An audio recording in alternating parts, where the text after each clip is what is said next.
بالمعروف، اپنی بیویوں کے ساتھ اچھا سلوک کرو.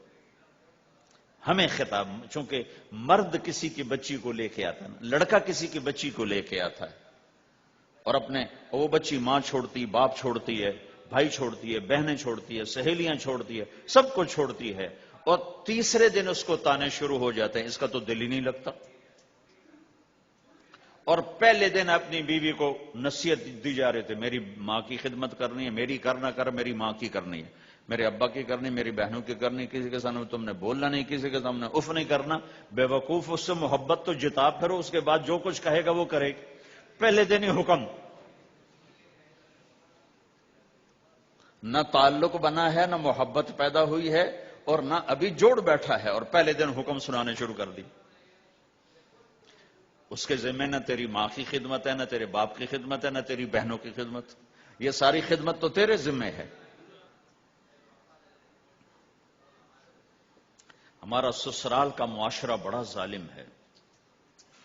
لاکھوں میں کوئی ایک گھر بچا ہوا تو الگ بات ہے، ورنہ میں تو دنیا پھری ہے. کیا دنیا دار، کیا دیندار، سب ظلم ہی ظلم ہے. اتنی نیک عورتیں تہجد گزار مصلی سے اٹھتی نہیں، تسبیح ہاتھ میں ہے، لیکن جب وہ ساس بنتی ہیں تو ایسا ظلم ان کے اندر سے نکلتا ہے کہ کانپ اٹھتے ہیں در و دیوار. جب عورت ماں ہوتی ہے تو اس کے روئیں روئیں سے محبت کے چشمے پھوٹتے ہیں. وہی عورت جب ساس بنتی ہے تو ایک دم ظلم کی تصویر بن جاتی. اسے اپنی بہو میں کوئی خوبی نظر ہی نہیں آتی، عیب ہی عیب نظر آتے ہیں. اپنے بیٹے کو بھڑکاتی رہتی ہے، یہ کرتی ہے، یہ کرتی ہے. اور ایسے بے وقوف ہیں، کوئی ماں کی وجہ سے بیویوں کو تباہ کر دیتے ہیں، کوئی بیویوں کی وجہ سے ماؤں کو تباہ کر دیتے ہیں. یہ دونوں ظلم ہیں. ماں کی وجہ سے بیوی پہ زیادتی نہ کرو، بیوی کی وجہ سے ماں پہ زیادتی نہ کرو. بیوی کا اپنا مقام ہے، ماں باپ کا اپنا مقام ہے، بہنوں کا اپنا مقام ہے. 100% شکایات جھوٹی ہوتی ہیں، سب جھوٹ ہوتا ہے. اس لیے میرے رب نے دستور بتایا، ان جاءکم فاسق بنبأ فتبینوا. جب کسی کی خبر سنو، کوئی کمی کوتاہی سنو، اول تو سنو نہیں، اگر سننی پڑ جائے تو تحقیق کر لو، تحقیق کر لو.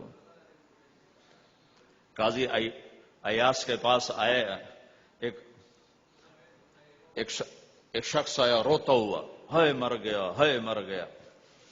تو ان کے ساتھ ایک آدمی بیٹھے تھے، کہنے لگے حضرت اس کا قضیہ جلدی سے سن لیں، بیچارہ بڑا مظلوم لگتا ہے. کہنے لگے چپ کر، یوسف علیہ السلام کے بھائی بھی رات کو روتے ہوئے باپ کے پاس آئے تھے. ہر رونے والا مظلوم نہیں ہوتا، ہر رونے والا مظلوم نہیں ہوتا.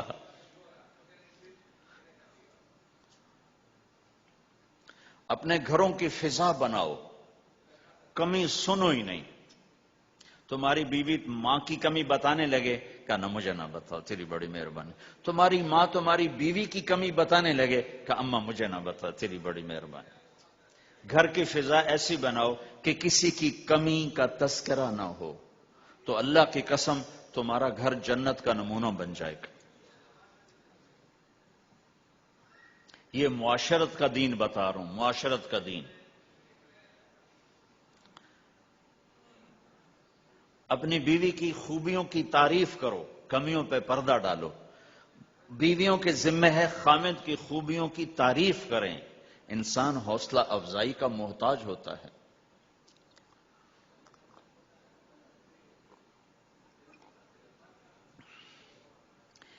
ایک بزرگ ہے اپنے کسی مرید کے گھر، تو وہاں انہوں نے کھانا کھایا، کھانا ان کو پسند آیا.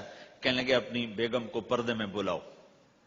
تو انہوں نے اپنی بیگم کو پردے میں بلایا، کہا بیٹی میں نے تیرا ہاتھ کا کھانا کھایا، بہت مزیدار تھا، اللہ تمہیں جزائے خیر دے، تم نے بہت اچھا پکایا.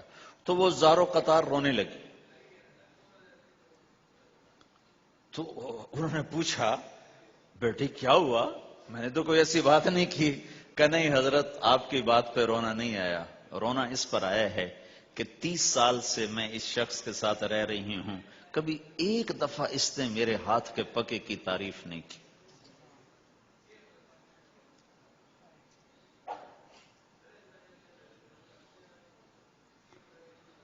آپ گھر میں تشریف لائے، آپ نے پوچھا کوئی کھانے کو کچھ ہے؟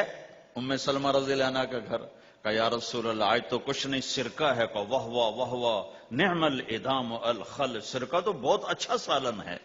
سبحان اللہ، کیسے دلجوئی فرمائی اپنی بیگم کی، سرکہ تو بہت اچھا سالن ہے، یا تو نے نمک کم ڈال دیا، تو نے مرچی زیادہ کر دی۔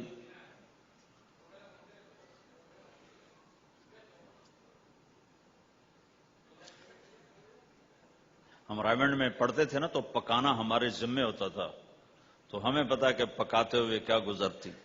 جب 2,000 آدمی کی روٹی ہم پکاتے تھے، 5 بوری آٹا گوندا ہے ہاتھوں سے، اور 10 من کھڑے ہو کے روٹی لگائی ہے، سخت سردی میں بھی سخت گرمی میں بھی۔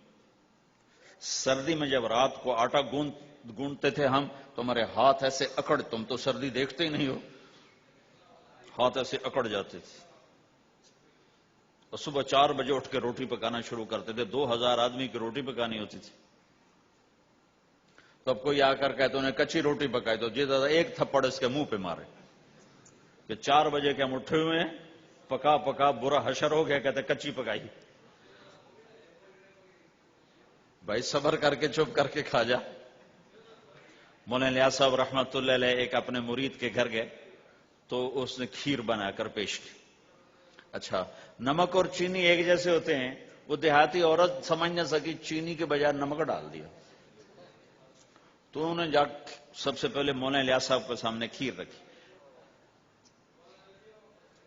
تو آپ نے جو چکھی تو وہ تو تھی کڑوی، کہنے کہ بھائی واہ واہ واہ واہ واہ واہ، بڑی مزے کی کھیر، ساری لیا میں اکیلا کھاؤں گا، کسی کو نہیں کھانے دوں گا۔ ساری کھیر کھا گیا، اس پر پردہ ڈالنے کے لیے۔ وہ تو جب انہوں نے کہا مولانا الیاس کا بچا ہوا تھوڑا سا میں جب چکھا تو کڑوا جا، ہائے مر گئی، یہ تو سارا نمک ڈالا ہوا تھا۔ ایک دفعہ ہماری جماعت چنیوٹ میں تھی، تو ہمارے ساتھیوں نے چائے بنائی، تو وہ اندھیرا سا تھا، تو چینی کے بجائے نمک ڈال دیا، اور دسترخوان پہ لے آئے، سب پی رہے، واللہ میں آنکھوں سے دیکھا بتا رہا ہوں، مولانا الیاس کا تو سنا بتا رہا ہوں، کسی ایک نے نہیں کہا کہ یہ کڑوی ہے، چپ کر کے پی رہے، چپ کر کے پی رہے، کسی ایک نے نہیں کہا۔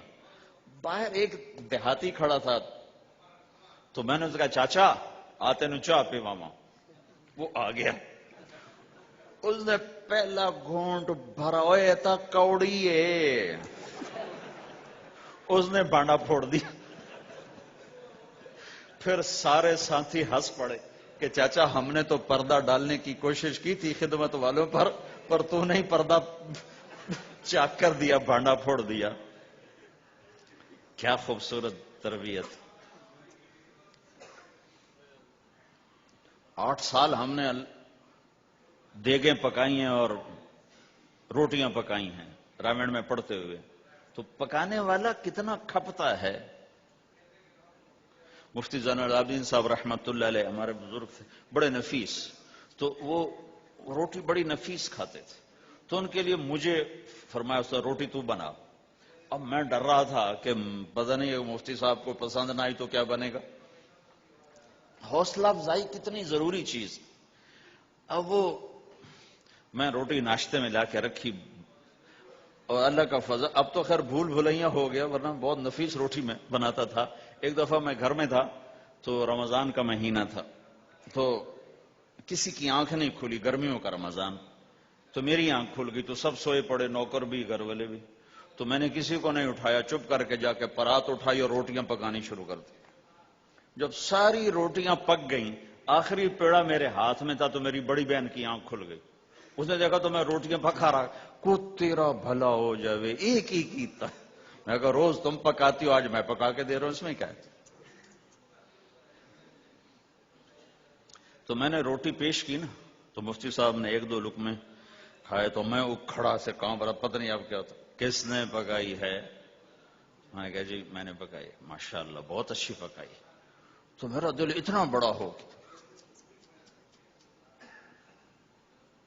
حوصلہ افزائی کرنا، برائیوں کو، ہماری معاشرت کیا ہے، 100